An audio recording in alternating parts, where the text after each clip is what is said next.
우리 행복합시다. 100세 일기 교회 밖 하나님 나라 중에서 전해드립니다.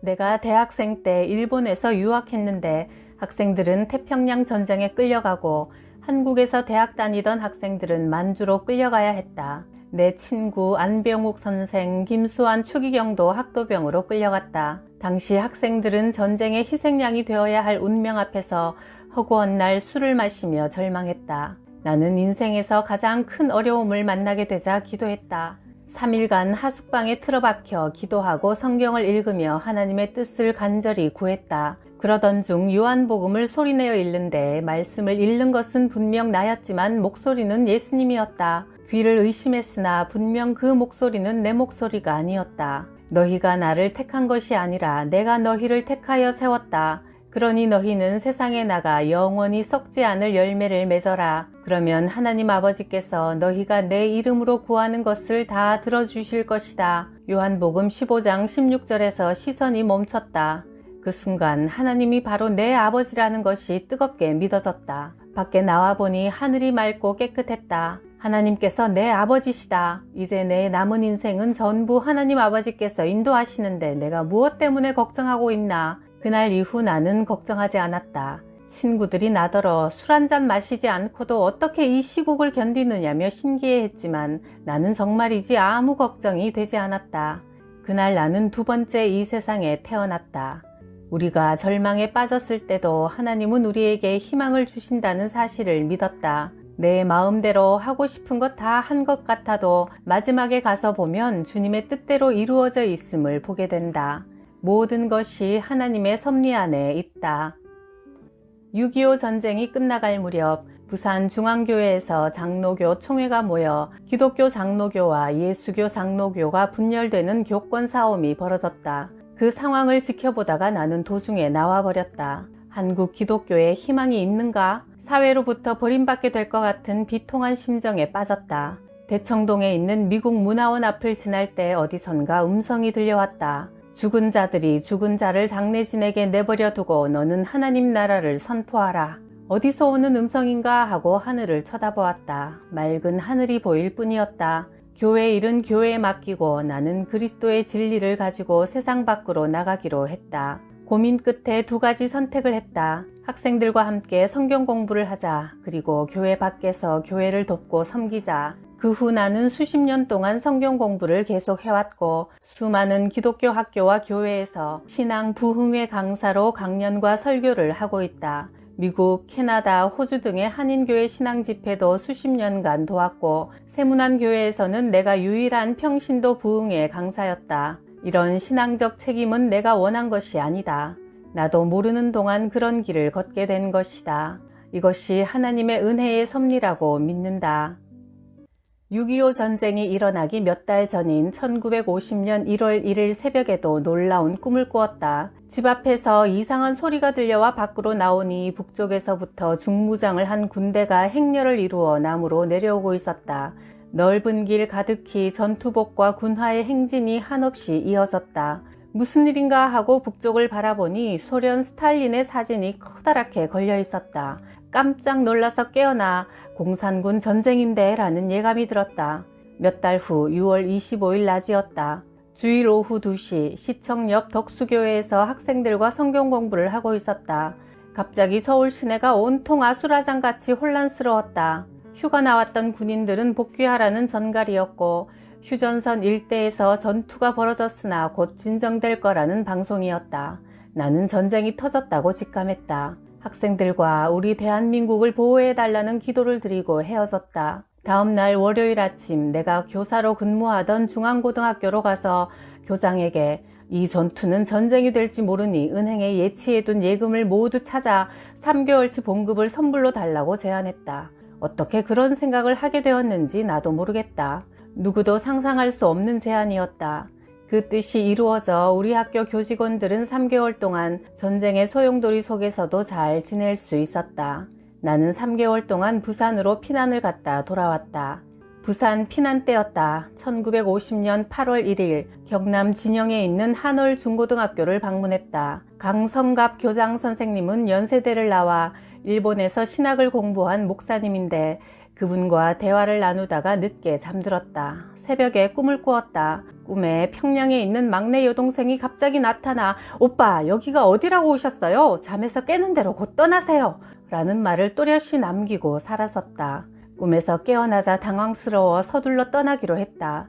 새벽에 길을 나서니 강교장 사모가 놀라면서 아침이라도 먹고 가라고 권했다. 다시 기회가 생기면 찾아뵙겠습니다. 인사말을 남기고 속히 떠났다. 다음 날 조간신문에 김해 지역 양민 학살 사건이 보도되었다. 강교장을 포함한 200여 명이 친북 좌파라는 명목으로 낙동강 수산교 아래 백사장에서 총살된 사건이었다. 오랜 조사와 재판 끝에 진영 경찰서장이 자신의 비리를 감추기 위해 무고한 사람들까지 처형한 것으로 알려져 사형 집행 당하는 것으로 종결되었다. 만일 그날 내가 꿈에 나타난 동생의 말을 무시하고 거기 남아 있었다면 어떻게 되었을까 회상하곤 한다.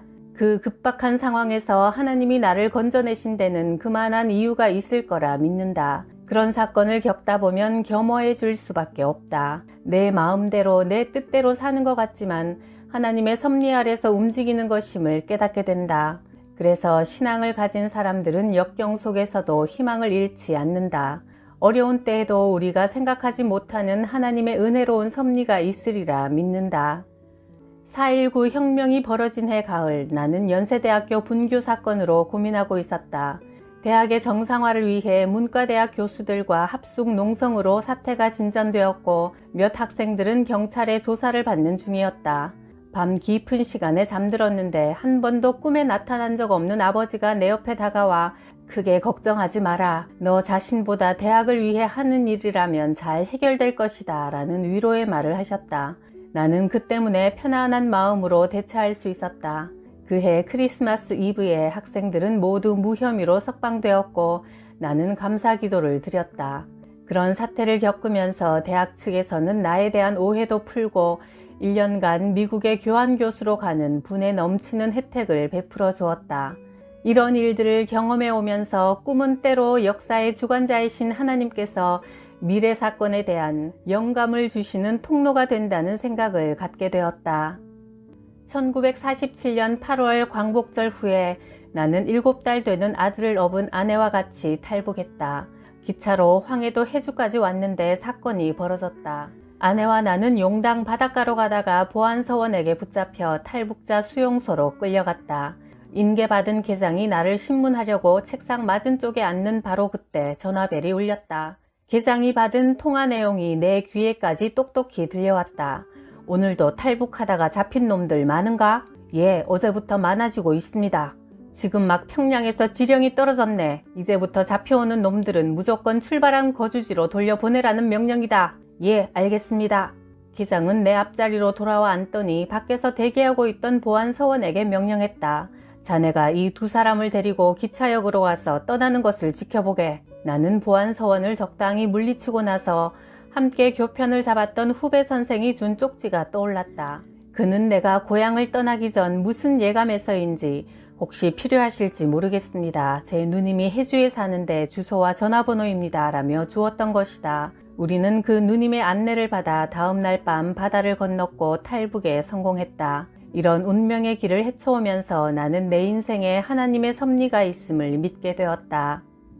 일제로부터 해방 전날인 1945년 8월 14일, 나는 25세 나이로 일본 조치대학교 철학과에 유학 중이었다. 저녁을 먹고 잠이 들어 꿈을 꾸었다. 평양 진남포 해변가에 있었는데 중학교 때부터 나를 사랑으로 키워준 숭실전문학교 학장 마우리 선교사님이 해변가에 있는 큰 창고로 나를 데려가 문을 열어주면서 보라고 했다. 창고 안에는 일본인들의 시체가 산더미같이 쌓여 있었다. 철학과 동기인 내 일본 친구들도 함께 섞여 있었다. 군에 입대한 친구들이다.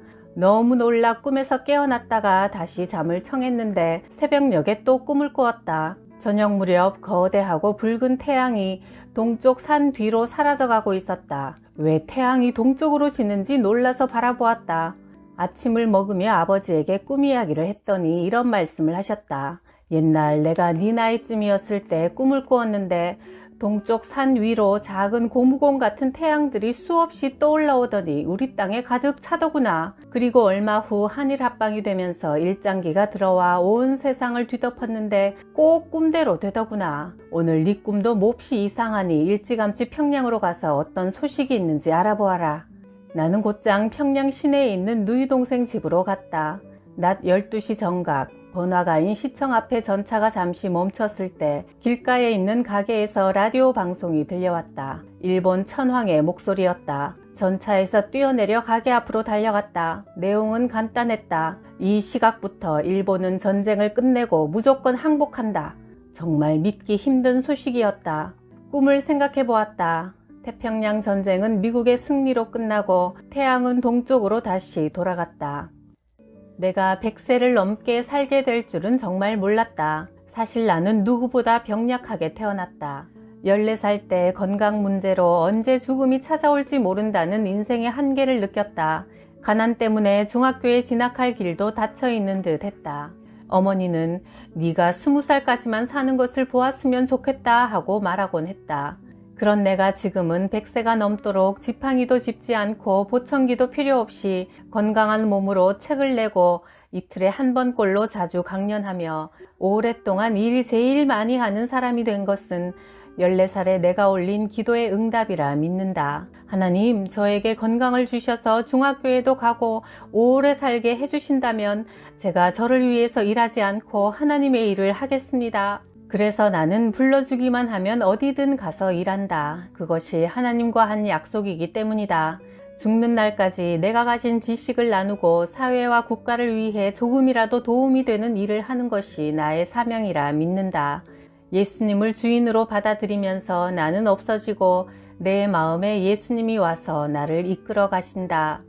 자주 받는 질문이 있다. 100년을 넘게 살아오는 동안 언제가 가장 행복했습니까? 7년 전 충북 영동에 강연을 갔다. 청중 몇백 명이 내 강연을 경청해 주었다.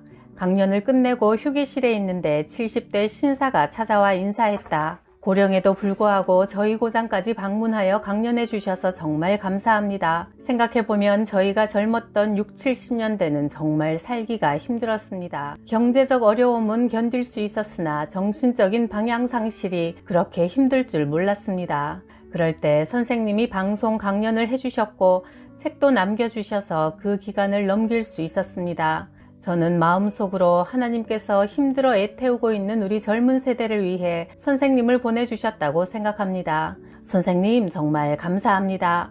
나는 그런 인사를 받을 때마다 수고의 보람에서 오는 최고의 행복을 느낀다.